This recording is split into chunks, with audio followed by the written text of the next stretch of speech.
Test 1, 2.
All right, guys, we're going to go ahead and get started so y'all can get home.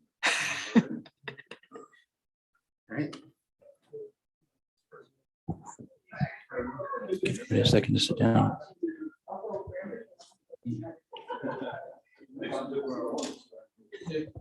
All right, good evening. As everybody gets seated and gets situated, I wanted to introduce myself for those of you that I haven't met. My name is Daniel Prentice. I'm the Deputy County Administrator with Dorchester County. We have been working with Boudreaux Architects as well as Thomas and Hutton and CBRE over the last year to master plan the redevelopment of 500 North Main Street. And I know many of you participated in the focus groups that we had. When was that? Gosh, probably 8 months ago, June of last year. And so this is the culmination of that process for the master plan being developed. And before we finalized it, we wanted to show you what was produced and give you an opportunity to provide comments and to give us any feedback based on what you see. So tonight I have Heather and George with Boudreaux. And so they're going to be the presenters, and I'm going to sit back and take a back seat here. And if there's any questions, I'm happy to jump in at any point in time. Where did George go? There he is right there. Okay, great. All right, so with that, I'll turn it over to George and Heather and let them introduce themselves to you, and they'll run through the presentation. Thank you. All right. Thank you all for joining us. This is a very special evening, and we are thrilled to have you to spend your time with us and for us to be able to spend the time with you. We have really enjoyed getting to know your community even better and are excited to share the master plan concepts this evening and the process and how we got there and let you know what the next steps are as the project moves ahead. So I'm going to start with the welcome. And so in terms of our agenda this evening on the next slide, we want to kind of overview the process that we've been through and the timeline. We then want to share with you the project visions and goals that have been established by the leadership team, which included folks from the county and the town, and really came from all of you, your community, your stakeholders who shared with us what was so special about Summerville and how this project could continue to celebrate what makes Summerville unique. We'll walk you through the planning process and kind of the steps we took to develop the materials that we have to share with you this evening.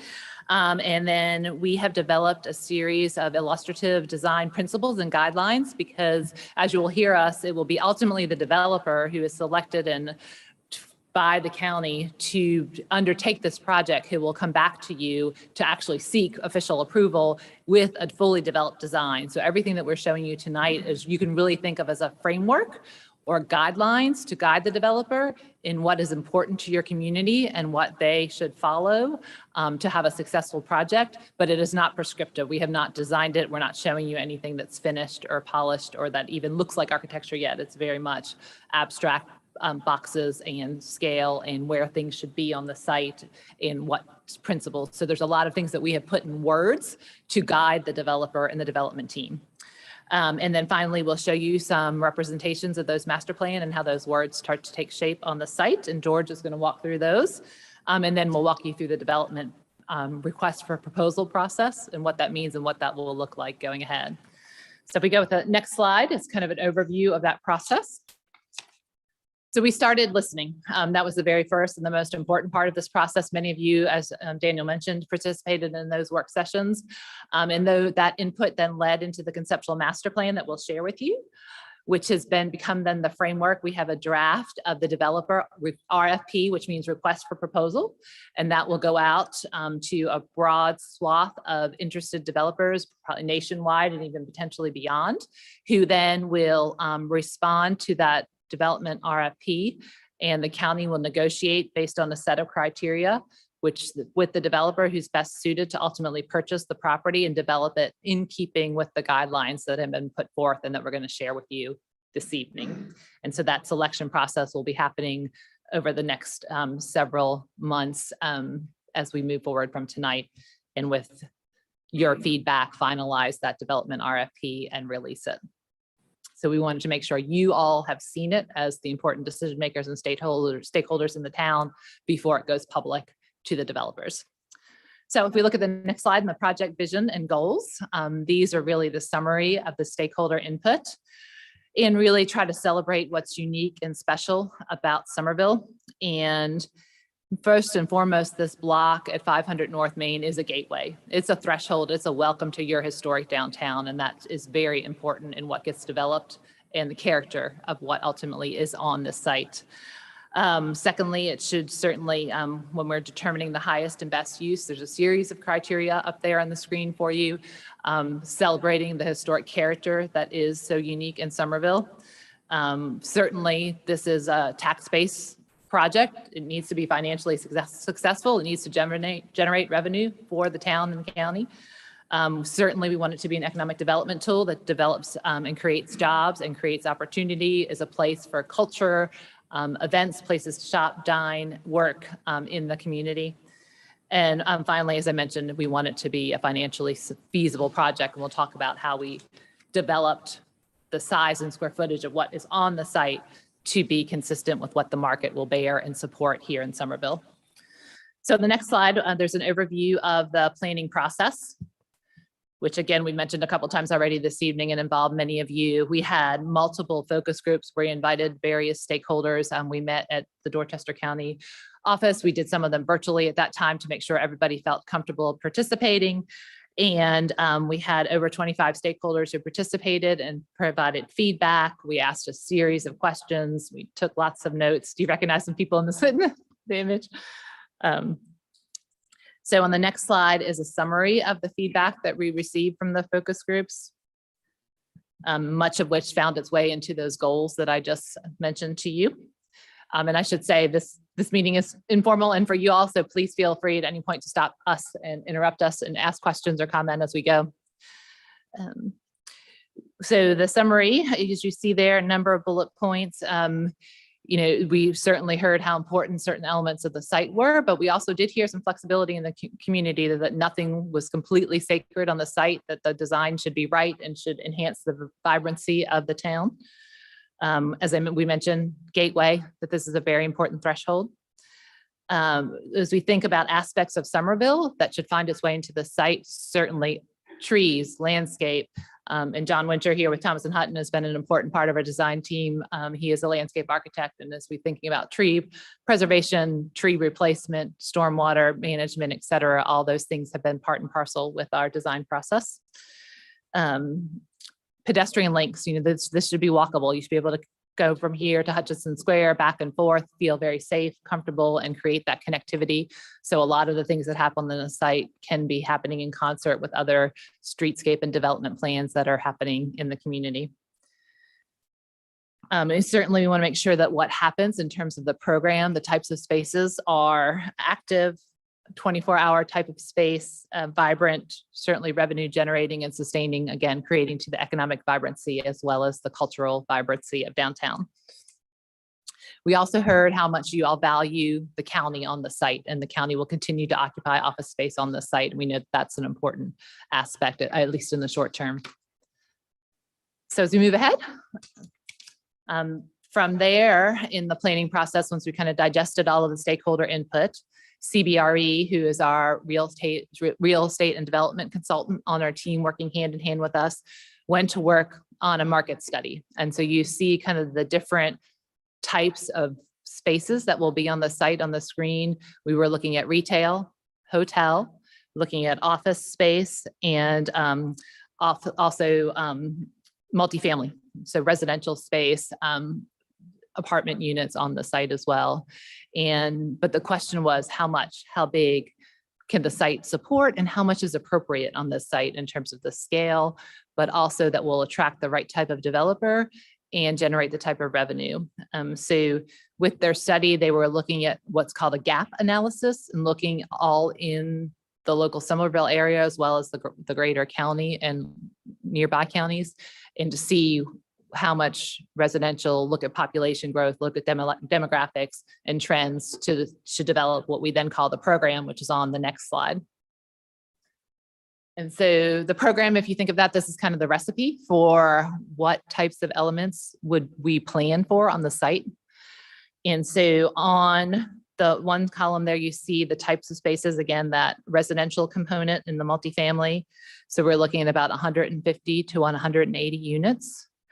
The developer will ultimately determine how many of those are 1-bedroom, 2-bedroom, studio apartments, that type of thing.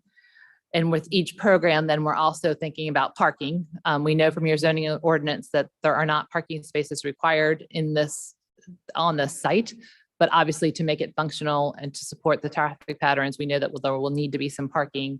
And you'll see that we envision that being in a deck that's hidden on the site, that the other program elements are hiding it by wrapping around the structure of the parking deck so that the scale is appropriate and that the parking is not front and center on the site. For the residential, we envision approximately 1 parking space per unit. Again, the developer is going to tweak these and ultimately determine the mix that they feel is viable. But this is the planning principles, again, that recipe which we were designing by. Hotel. So we envision this being a unique to Somerville boutique hotel type offering at about 100 rooms with 1 parking space per each room. Office, we determined about 70,000 square feet is appropriate. We think these are smaller floor plan, perhaps smaller businesses in the community that would fill this space that want to be in Somerville because Somerville offers the amenities, the type of character that is desirable to their employees, the walkable to lunch type atmosphere. There's an asterisk there because of that square footage. Close to half of it, about 20,000 square feet, 29,000 square feet will be occupied by the county. So the idea is the county becomes a tenant in the office building. So that gives some security to the developer that they've got a built-in tenant for a significant amount of the square footage day one. And that'll be a relocation of the county functions, some of the county functions that are on the site currently. So we've got parking spaces associated with the office at about 3 per 1,000 square feet. And then finally, retail. And when we're saying retail, this is a combination of small shops, boutiques, but also restaurants. And so we're looking at the right size there and locating that on the site to help feed the retail. We'll provide some surface parking on the site close to the retail to make it very easy to get in and out. And about 60 additional spots total that support the retail. So we get a total of about 520 to 550 parking spaces. But the beauty of a mixed use development is that some of those spaces can be shared and you can reduce those because you've got offset uses where you've got office use during the day. And as the office workers are leaving for the evening, the hotel guests are coming. And so those same spaces can be used by the hotel guests at night. And so based on rule of thumb and planning principles in these types of projects, we can reduce that parking by about 25%. So that gave us our parking target. About 520 to 550 spaces that we were designing for. Any questions so far? With 29,000 square feet of county office space, what's going to stay and what's going to go somewhere else? Because the rumor has always been that you were going to move everything that's 78 up by the sheriff's office. From the farm. So right now, I think is it 23,000 square feet? I 29, believe yeah. 23 we have there. Currently. Total, sorry. Yeah, we have 23,000 square feet there currently. So the idea with the 29,000 is that would actually give us some room to grow and maybe move some of our judicial services that need space in Somerville in there as well. Long-term, the goal from the master plan would be to consolidate the services center in St. George down to the Jedburgh area, as well as some of these services from Somerville, and then to keep kind of a skeleton footprint of the services that are needed, treasurer, auditor, delinquent tax, things like that in Somerville and St. George, with the majority being kind of Center County. So always to be something there, but actually at the onset. So we were looking at potentially like a 10-year lease to kind of provide that security in this new building for actually more square footage than we have now. So for the very, near and distant future, we would have a large footprint there. Thank you, Daniel. Okay. So as we move forward then in the planning process, you see a whole series of sketches, diagrams, wooden blocks. This was us testing, exploring options so that what you see tonight didn't just materialize. It came through a very iterative process. We reviewed it with the stakeholders and the leadership team, revised it and tweaked it to get to where you are tonight. Yes, ma'am. So we had a leadership group that included the leadership from the county. So Daniel, the county administrator, economic development, John Trulock, economic development from the town, Lisa Wallace, the town administrator, as she came on board. We had our team from town planning participated as well. No public stuff, just 25 people. Which were all open to the public and welcome. And we sent out invitations to large groups of people. So. This is the first time I've heard of it. Oh, is it really? Okay.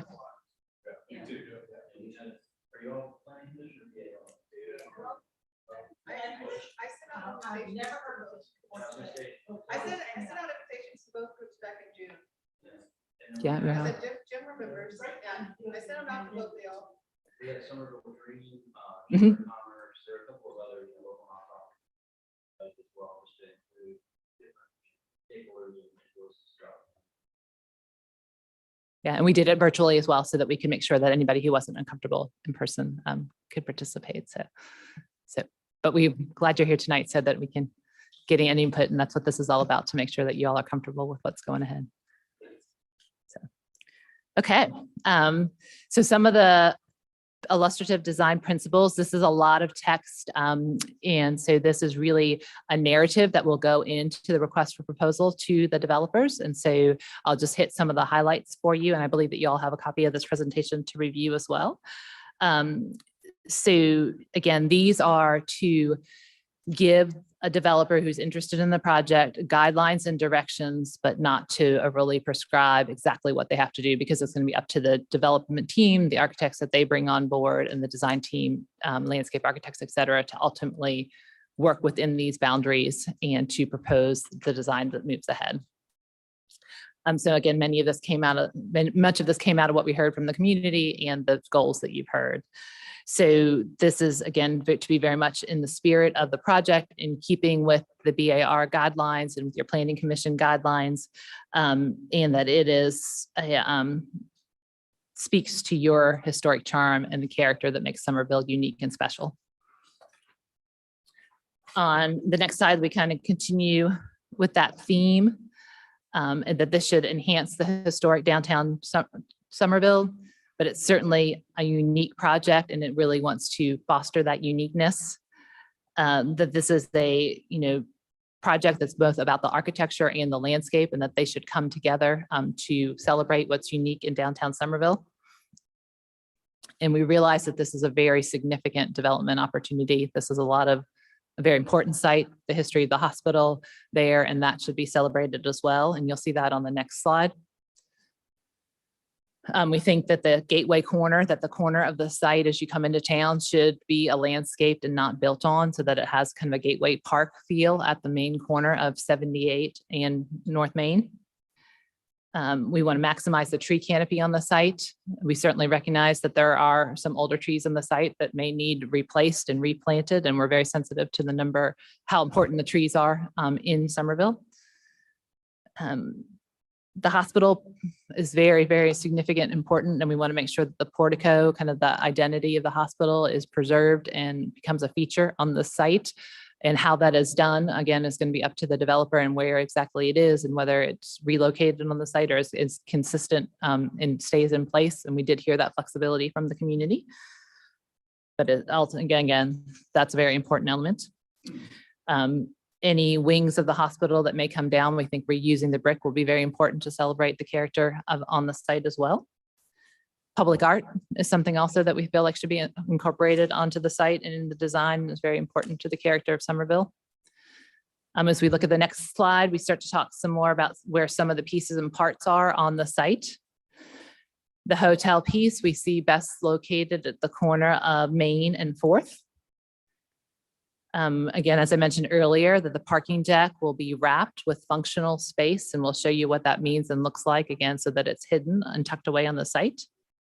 Pedestrian access connectivity, as I mentioned earlier, very, very important. And so there's outdoor civic and gathering and event space incorporated into the design as well.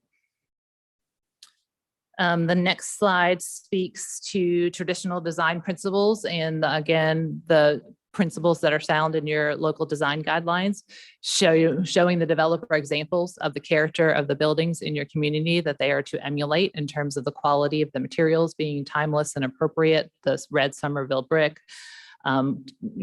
materials that will withstand the test of time and reflect your historic character. So as the master plan then comes to life, George is going to kind of walk us through that. Thanks, Heather. My name is George Schaefer. I'm an architect with Boudreaux, and I'm really happy to be here tonight. Let's jump into the next slide. Before we started to think about how to test fit the market study programmatic elements that Heather mentioned, to the site, we wanted to make sure that we understood the constraints that are both playing out on the site, but also the constraints that are presented in the design guidelines in the ordinance. So some of those things that we wanted to really be sensitive to and make sure that anything that we're proposing as a framework could work within are the lot coverage regulations for the site, the frontage regulations for the site, the idea that buildings want to engage with the street and not have parking in front of them, which is supported by like the low setbacks that you see here, the maximum height. So the idea that the vertical density that we're proposing is within the 55 vertical height limitation, and that we're also addressing the open space requirements and thinking about how important open civic space will be to the design of this site. Next slide.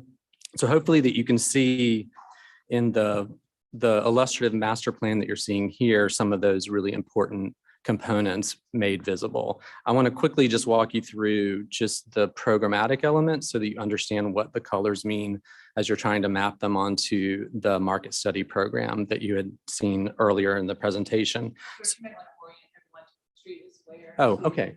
So at the bottom of the screen is 4th Street, and to your right is Main Street. At the top of the screen, that's Highway 178, and then to the left on the plan is Cedar Street. So that gives you a sense. And in terms of just the color legend that might be difficult for you to read and understand, the bright yellow component is the 100-room boutique hotel that Heather mentioned from the market study program.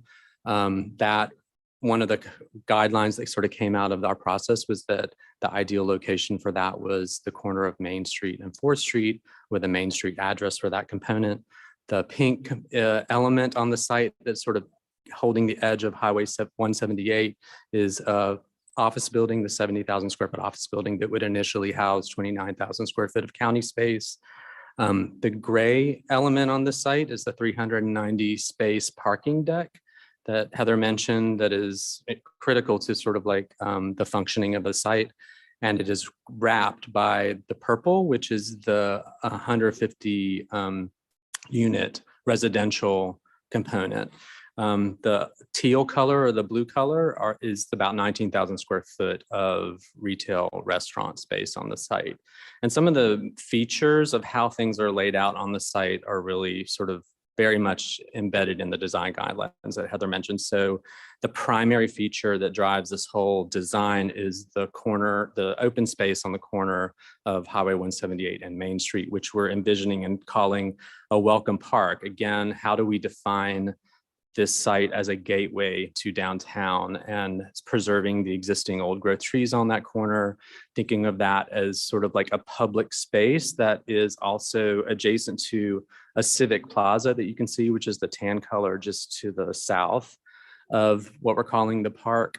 We envision that as an opportunity to create a civic space that becomes a bookend to Hutchinson Square. The idea being that this site can then really encourage pedestrian connectivity from 500 North Main to Hutchinson Square and act as a catalyst for future growth in between here and our site. I'm sorry? Well, right now, anybody that would come to this site would either park on the off-street parking off of 4th Street or in the parking deck.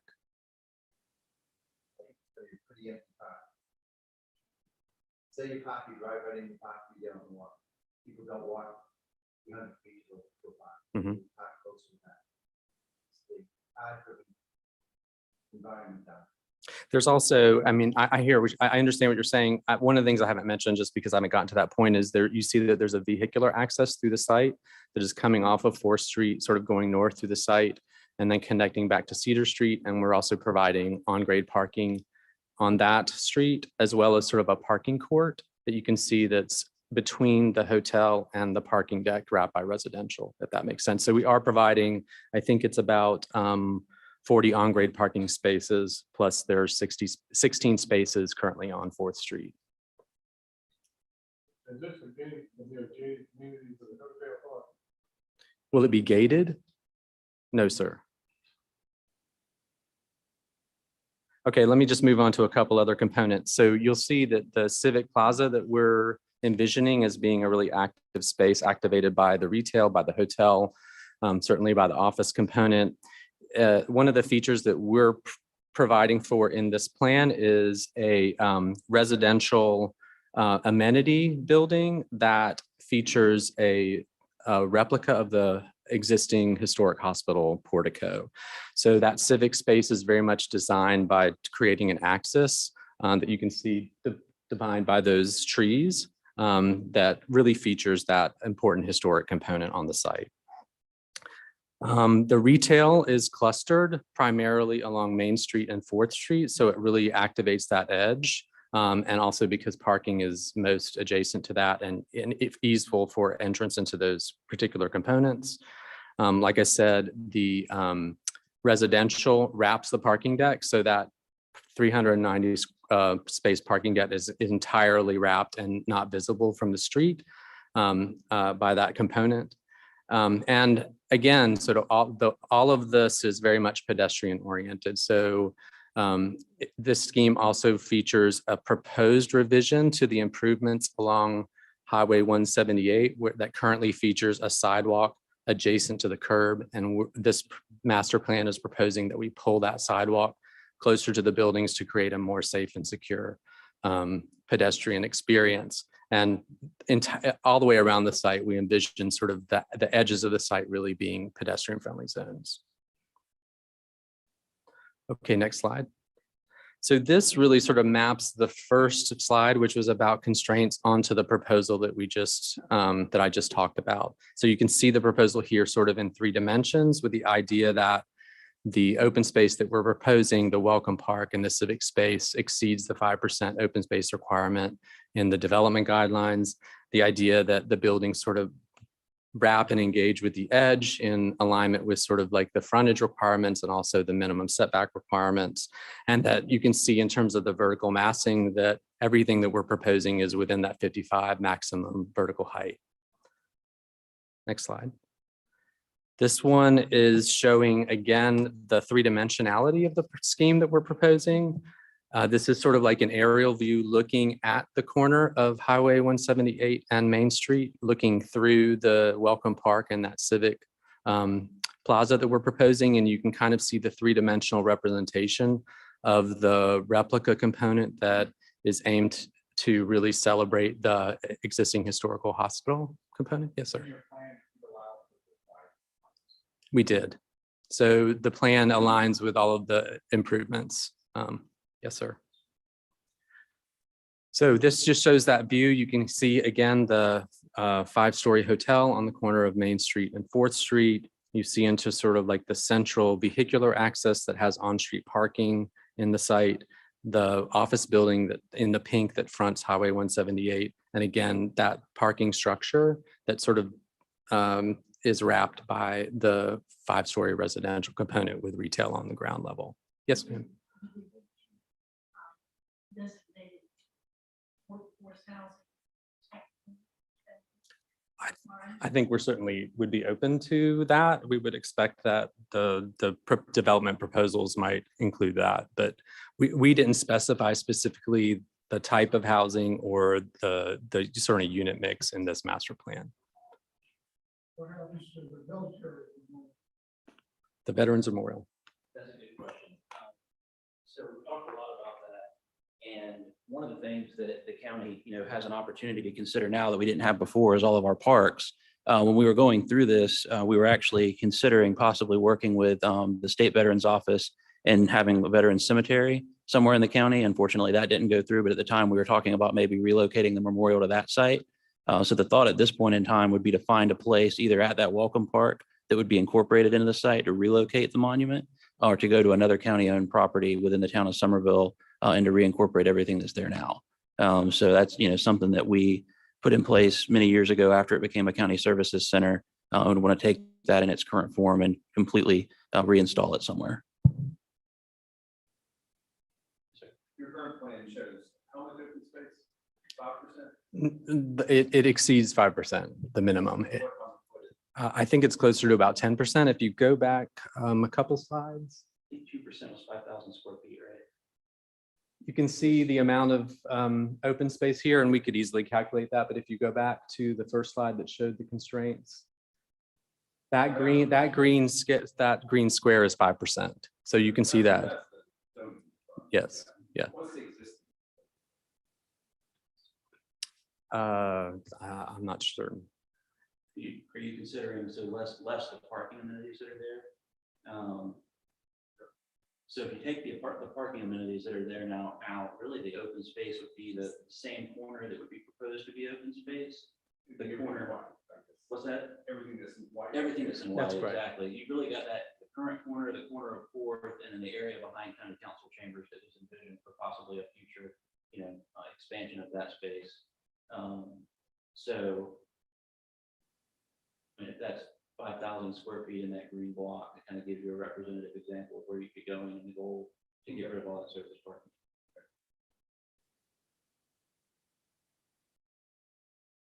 And I think the last couple slides just try to, again, give you a three-dimensional idea of what the framework we're proposing entails. So this is just a very rough sort of perspectival view of somebody walking down Main Street, looking into the site through the welcome part with the existing pine and oak trees, through that civic plaza and the hospital portico replica component that we're imagining really anchoring that civic space. And then the last slide is just showing you again that three-dimensional view from the other perspective off of Cedar Street. So you get a sense of what the massing looks like from that view. Yes, sir. Wraparound buildings, pretty much square. Design. Absolutely. So again, that's right. Very purposeful. That's very purposeful. So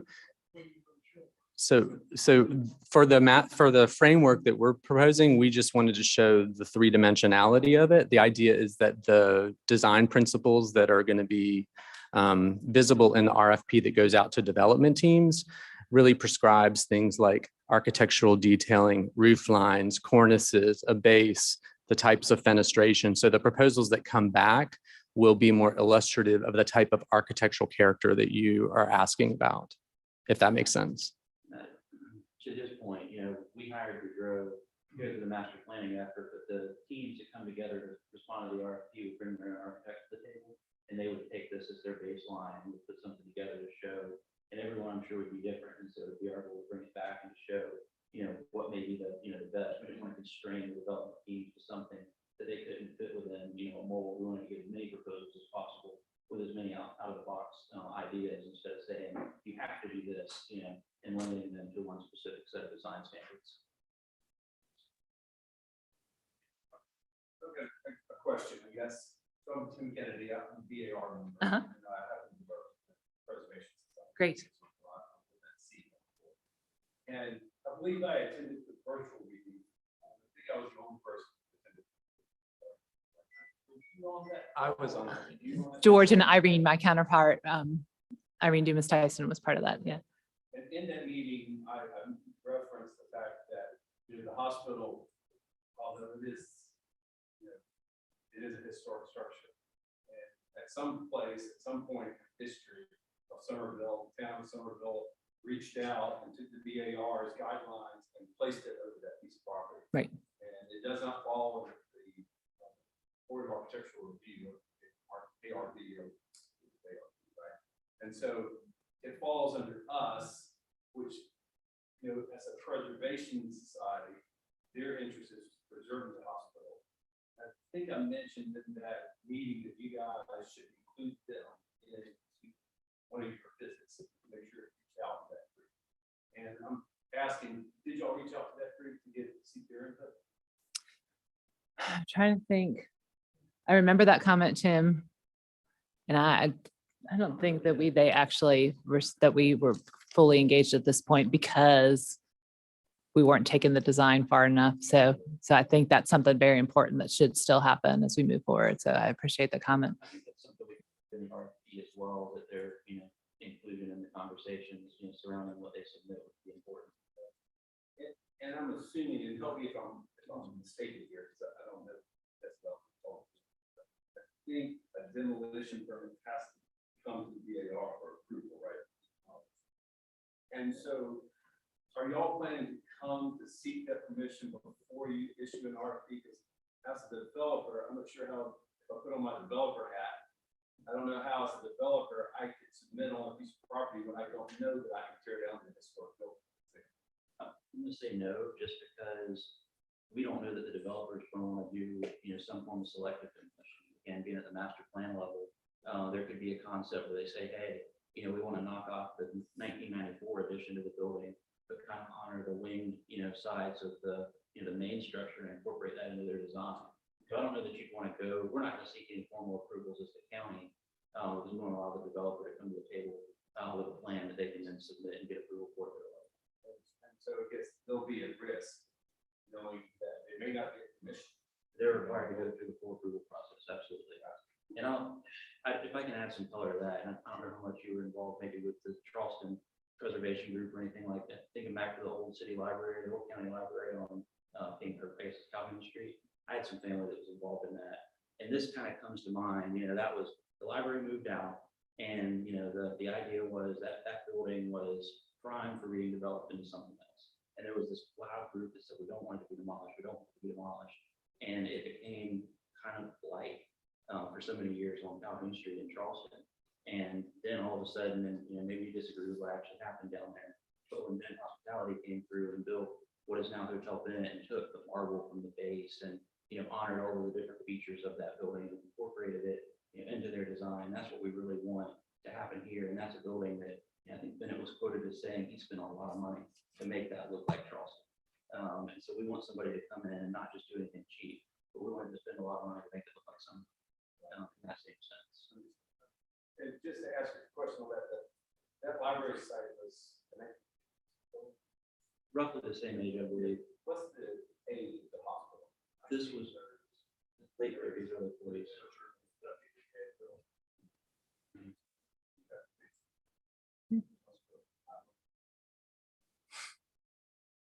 I think one brought up the fact that, you speak about reusing brick, but any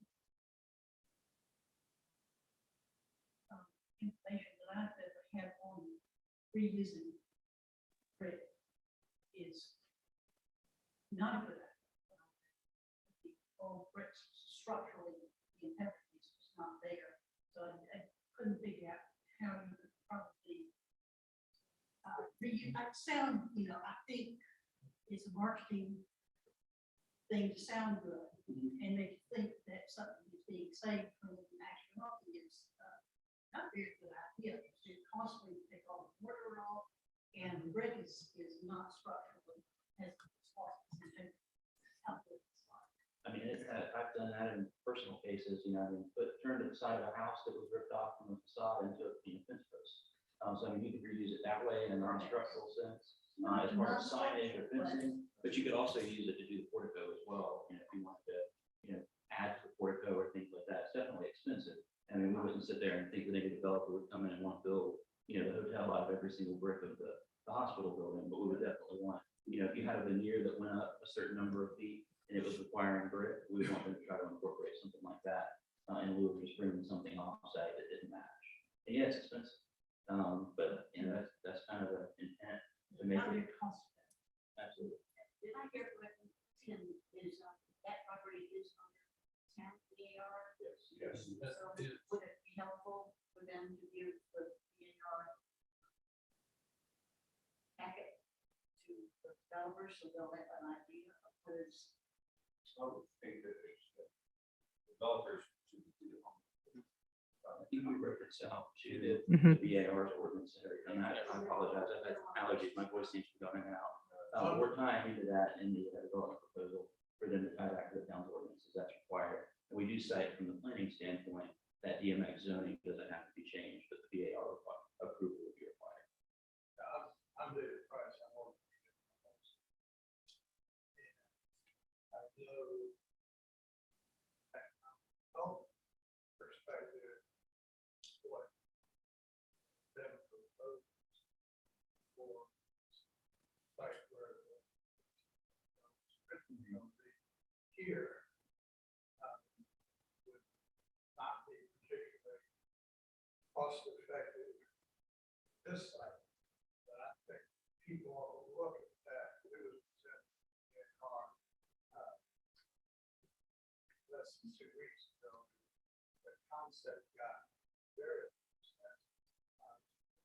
VAR, but it's a totally different concept than yours. It's got lots of smaller buildings and lots of open space. You got, one of the things that was appealing was it had 2 axes of open pathway through the project. You don't have any from Sears. Main, you have kind of alluded why you are from 4th to 78. And I think it would be worthwhile for y'all to take a look at how they address some of these issues and make that issues DNR was asked about as a concept. We didn't prove anything other than a concept, but I can tell you that it's uniformly embraced by DAR, and I think it's on that. There's real get this project as designed, embraced by DAR. That's really good feedback. We appreciate that. And just to clarify, there is the whole connective path across from Cedar to Main, and the gray drive will be developed, that it's very pedestrian friendly. So we envision that being paved with, You need to take a look at what was first put. I look forward to doing that. Thank you. And you see what the very appealing to us, what me is unappealing about this. Great. Thank you. We'll definitely do that. I saw that pop up on, I think Tim or Jesse or somebody shared it on LinkedIn this week. I mean, I agree with what was proposed. It was definitely, I mean, I'll say somewhat shocking for Somerville because of wow, I mean, that's something almost like what you're seeing on Broad Street in Charleston coming up. It'll be high quality, you know, fee simple housing and things like that with the rooftop elements. And I think when we were going through this exercise, what was right at the time that had just been submitted, it wasn't in the VAR's jurisdiction, but what they're doing out of Daniel's Orchard, you know, that fronts Highway 78 was something that was in close proximity. So we were trying to look at things that are being developed in close proximity now to the downtown core, just to make sure that we're pulling some of the cues. So that is something that's very right. Is there a possibility of doing some? Yeah, it's, and we'll let these guys jump in there too. The concept, I like the image, and parking is pretty dense. You're right. And the open space is pretty small, compared to what it is. And what, I know we're doing a lot of intros. I mean, technically, the parking requirement would be a max of 0.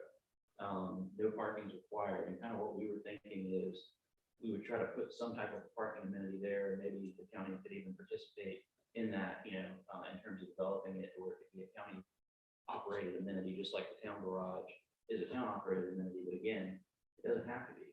We just didn't want the site to cause an increase of parking constraints in and around itself. So, I mean, 0 would definitely reduce, you know, the massing on that site significantly. And I'll stop because that starts getting to architectural speak, and I'm not an architect. You're doing well, Daniel.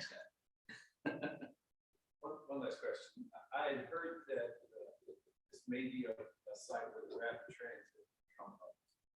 That's still, is that why that garage is so large?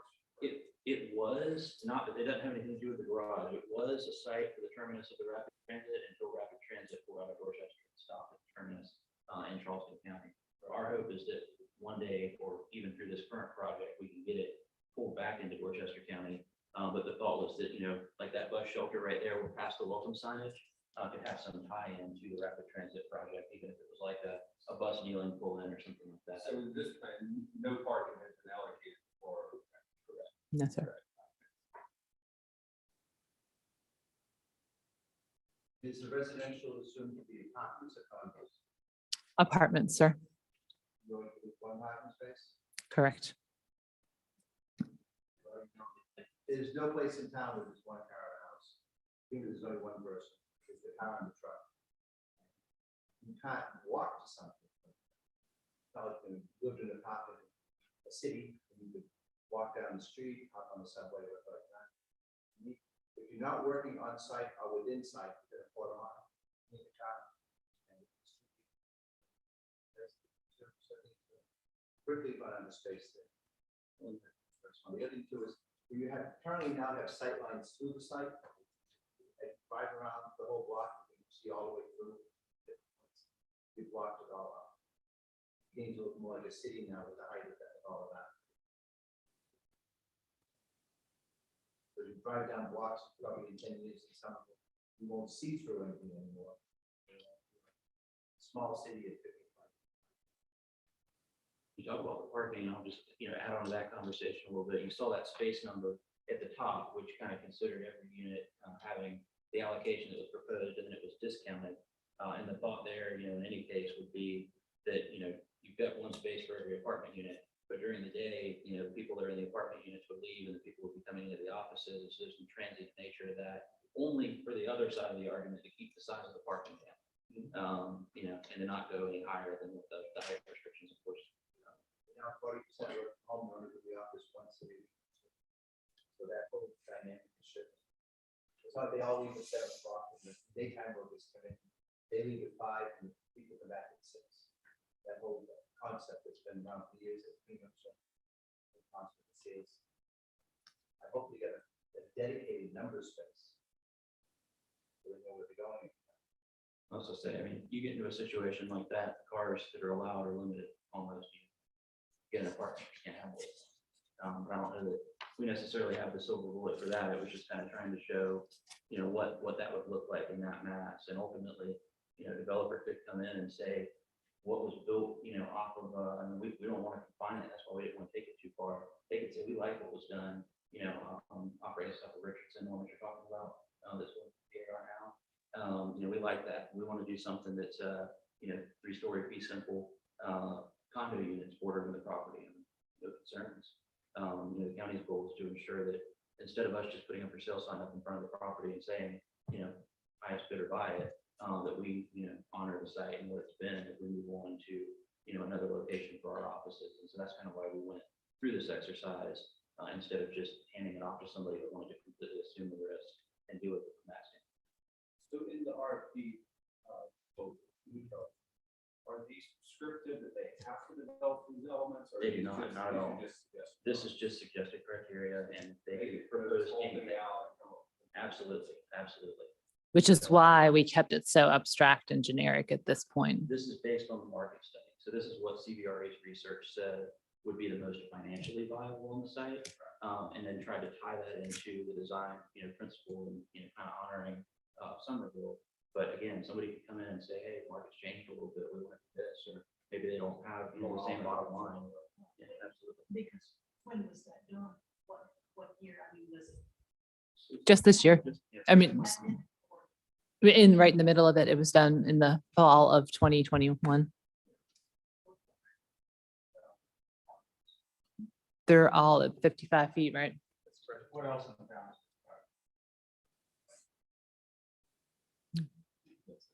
That's my point. And this is gonna be a massive model. It's not gonna be long.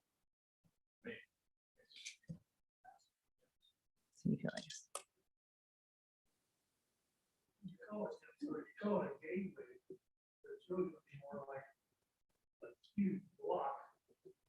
Right, that's that block, and then it comes back down to what the town. Well, can I play a little devil's advocate on that? And it's just all in conversation. And Jesse might be able to kind of pull this apart for me a little bit. The thought being, I guess, with the UDO and with the DMX zoning, allowing 55 feet, aren't most of the parcels that run through North Main Street in that same DMX. And so I guess, for those that are not in the VAR's purview, that may eventually be redeveloped. I agree with you. I think that this obviously would be one of the larger, items that you would see coming into town. But I would imagine as these properties turn over, as the TIF districts and things like that that are being implemented result in the outcomes that they were intended for, you would see much higher, building heights in downtown over time. 178 in Naples, area. That's what's down in this area. They want to build skyscrapers down so dense and tall. I mean, the combination there. And a lot of your, when you have big buildings, right by the street, next to attractive, you have glass windows, you have store. You've got apartments. People are not gonna have. Some retail. The whole thing along Cedar was like closed up area, just residential. DAR is governed by design guidelines, not Oh, yeah, absolutely. We completely understand that. Those are the. Mhm. I think everybody here wants this to be successful, but it's trying to give you possible roadblocks. That's exactly what tonight is about. So we appreciate that enormously. That's what. Trying to recognize that this is an opportunity for the county to do this right. It's the largest contiguous piece of real estate in downtown Somerville. It's not only taxable, it's, what that potentially offers for the town, the county, the school district, the TIF district that the town created that, overlays this site in terms of putting them in tax roll. We want it to provide the best opportunity for success long-term, as we walk away from it. So we don't want to turn the keys over until we have something that we feel is viable and is going to move forward. But we don't want it to sit out. We want it to be able to. And my point is, none of the individual structures, even at the height, are wrong or bad. But all of them together is too much of this. They're trying to put too much of this. I don't know if the county needs.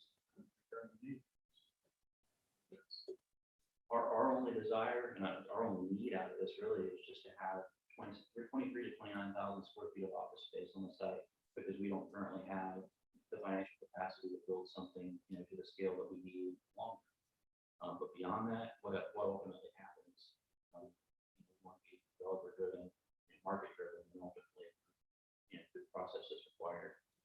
So these comments are things that we want to incorporate into the RFP so that, your actual commentary from this evening to the focus groups are captured as they're considering putting together a proposal to the county. Because part of that proposal is going to include their fee simple purchase price, any concessions that they're seeking, what type of tax incentives that they may desire. So all of that would come into, the value proposition. I was just echoing this comment. This was a presentation to the AR. I would be against it. Too massive, too big for gateway district. And in my opinion, the whole science.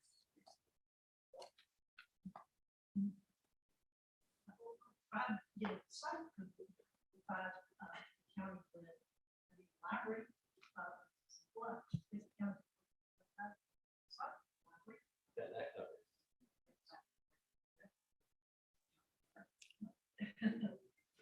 But that is something that we did consider. We were actively considering, we bought the site for the Oak Brook Library.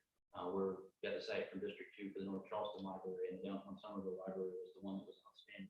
And so we thought, well, hey, maybe we could parcel off, because really the Highway 78 side, part of the corner where the hotel's envisioned, all of those areas could be built on without even moving the existing building. And so we thought about it, but then we ultimately landed upon some property that council is going to take action on this night. And, that ended up being a better opportunity. You told for that. Still, I can tell you after Monday. That's right.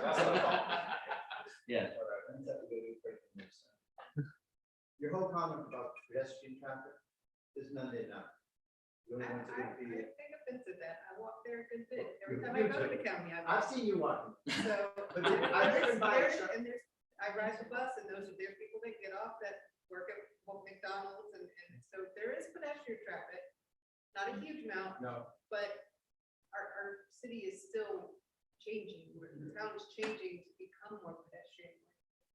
And not to say if you build it, they will come, but a lot of it, there isn't pedestrian traffic because it's not safe to walk. So if you don't create those safe places to walk, then yeah, we won't get the pedestrian traffic. But if you do create, like if you go on the Sawmill Branch Trail, there's a lot of pedestrian traffic because it's safe. People feel comfortable walking there because they're separated from traffic. And actually, North Main Street is one of the places where I do feel the most comfortable because there is a very large verge between the road and the sidewalk. So if you create those safe places to walk, then you will get more pedestrian. That's what we My daughter lives out in East Bay, and what they do is they don't put the pedestrians on the street sign. They put like a sawmill behind the building. There is a bike path, there's a pedestrian path. Those are full. Those businesses, in fact, they did well during the pandemic, but they keep them away from the street. So that works out there. You know how you still get. Not a lot of back ways that you could circle that Right, through. right, and I think what they were talking about doing was kind of creating that larger verge where you have the trees and the, you know, 10, 12 foot verge between the road and the sidewalk, so you do feel safer than, you know, a 5 foot sidewalk right on the curb, which, yes, I agree. Especially when those trucks come over that. Yeah. And one thing that's not shown here, but we did some other studies separate from this completely. I think you might have seen this before, Jesse, kind of that greenway concept that connects Hutchinson Square to 500 North Main Street, and, you know, looking at target properties that maybe we could jointly acquire in the future as they become available to create a walkable, bikeable greenway between 500 North Main and Hutchinson Square, creating an interconnected downtown district. So this doesn't get you there in and of itself at all, without the connectivity, you know, in a way that's safe and effective, between Hutchinson Square. And then if somebody maybe parked up at the town's parking garage and wanted to walk, you know, from drinks at Axon Wine down to a restaurant that's at this building, that becomes much more palatable when you have something like that, as opposed to them saying, let's just walk on the sidewalk on North Main Street. I don't think so. That's not gonna happen. I'm not gonna do it. So that's something that's kind of considered as part of this TIP district, and, you know, other opportunities that may come up down the road, is trying to figure out ways to acquire some of those parcels and just throw it out.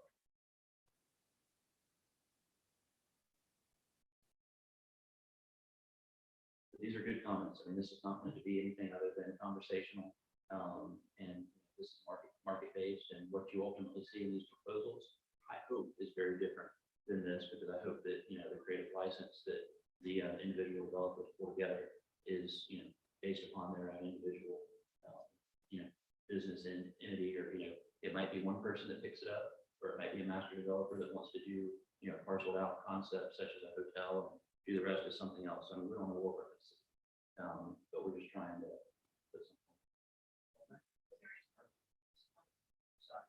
I think the possibilities inside here. Absolutely. Yeah. If different developers want to do different projects, will that be done piecemeal?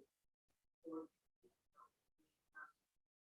are you gonna have everybody make sure that the area is developed, or it's let out to build? Is that? It does. There's kind of two sides to that. You might be able to speak to more of the phasing approach, but one thing that we have to have happen is the office space would have to be constructed for the county before we could even consider impacting the existing building and its current footprint. So whatever would be built for office space would have to be of no impact to the existing building, so that we have an opportunity to move back continuity of operations and then allow whatever's going to happen to the rest of the site to happen. So that would be one consideration. And then the other part of it would be, you know, kind of a phasing based on infrastructure. Yeah, we would envision in the response to the RFP that if there are multiple developers or they want to own different parcels of it, that it is still a development team, so that the work has to be done in concert, because as Daniel just mentioned, is just one example. So the office has to be built first. That's part of the reason it's located where it is located on the site, is to allow that to happen. And so the developers need to be thinking holistically about the site, the pedestrian spaces, experiences, you know, the movement through the site. And so they would need, even if it became multiple pieces of property that are owned by multiple developers, they're doing it in concert. And that'll be part of the way the RFP is addressed. And so even if it does get developed over time, it's all thoughtful and planned.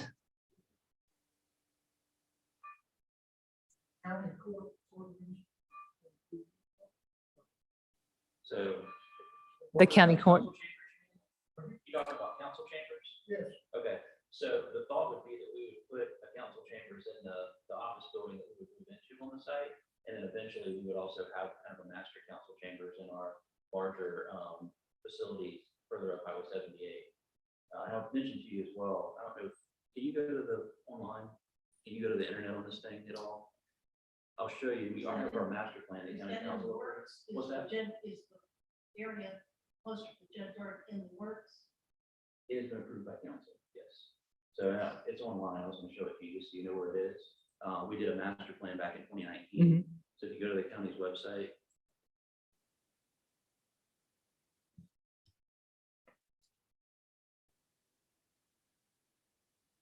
so phase one of that master plan is the emergency operations center that's being built off of Denton Way and Highway 78 right now. So that building is being built so close to the existing judicial complex because those two buildings are getting demolished as part of that complex being redeveloped.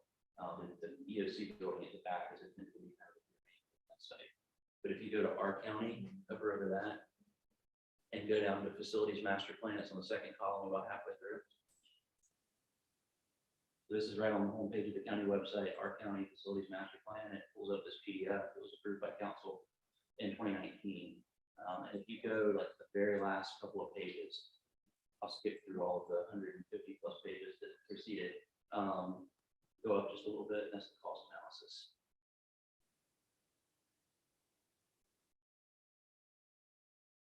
So there's a few things that come into play here. We're going to build a new coroner's office I know I'm going way off script, but this all ties in. We're building a new coroner's office to the left of our EMS headquarters, where the sheriff's office is kind of camping out under the portable trailers. That'll finish or start as soon as the EOC project is finished and the coroner's office can move out. Go up just a little bit further. Well, it would help have a big picture. Absolutely. Yeah, this is all, it's all related. There we go. So keep going up a little bit further. Maybe a little bit more. There you are. So that back corner is the EOC that's being built right now. And then kind of that open lawn area between the larger massive buildings and the EOC is where the two judicial complex buildings are located. And so the intent would be to build the center would be a county kind of general government services complex that would have all of your treasurer, auditor, planning and zoning, building services, everything in there. On the left side would be sheriff's law enforcement complex, and that would house all law enforcement operations. And on the right would be a judicial complex that would incorporate more courtrooms, more family court operations, and the growth that's being experienced in that area that currently can't fit in that footprint that's on the site. And then there would be parking garages and kind of underground detention and water features on the site as you came down. So that's the future. That's probably 10 plus years out from now, which is why we wanted to have some type of a kind of a gap space in Somerville, knowing that 10 years from now, this space may supplement what we have in Somerville as a kind of grow. So we would kind of have three anchors in the county. For 78 from Main Road, what's the side road? That's Hemingway. Hemingway, yes, sir. So that where you see that island kind of halfway up there, that's the current split island entrance to the judicial complex. Looks like a nice college too. In case you guys bought a business, you could sell it. Well, 206,000 square feet, and I think 800 or 900 parking spaces. So really a consolidated effort. Again, go look at this, a lot of good content. It also includes the redevelopment of our public works campus in Dorchester, the coroner's office, as I mentioned, and kind of a public works annex site in the Somerville area. This is the culmination of all of our space needs. It talks about what offices are going to need on a 30-year horizon to continue to grow, and a lot of effort went into this over here. Preach and Associates did this, which is the same firm that the county used to do their facilities management. Off topic, but not off topic. Really. But in that one, you can see through it too. Stand in the front and see through the sides of it and all of that. That's true. Yeah. It's not like a nuclear reactor. Yes, sir. Thank you. Yeah, wouldn't you say 150 homes? 150 to 180. 150 to 180. That's separate from hotels. Yes, sir. So one thing you have to do in section of housing is the recreation facility. Thank you. Is there gonna be tennis courts or basketball courts that have children that play that kind of thing? The amenity for the housing was intended to be potentially recreational, that corner of Cedar. And Yeah, it's 78. probably more indoor recreation in terms of fitness center, in apartments. So it's going to probably appeal more to young professionals and senior living perhaps, as opposed to families in terms of the type of apartments and the size of them. Mhm.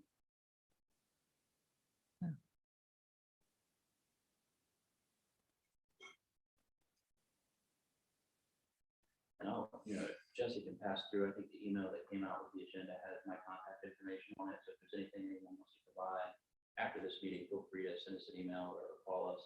And, you know, we're going to continue to work on finding the RFP to take these comments into consideration before we do that. Thank you all for your time tonight, for your feedback. We very, very much appreciate it. So Thank you. Thank you, everyone. Thanks a lot. thanks, Tim. We appreciate you being here. You say you were getting right. Okay, I say, you gotta have the skill. You know, balance, but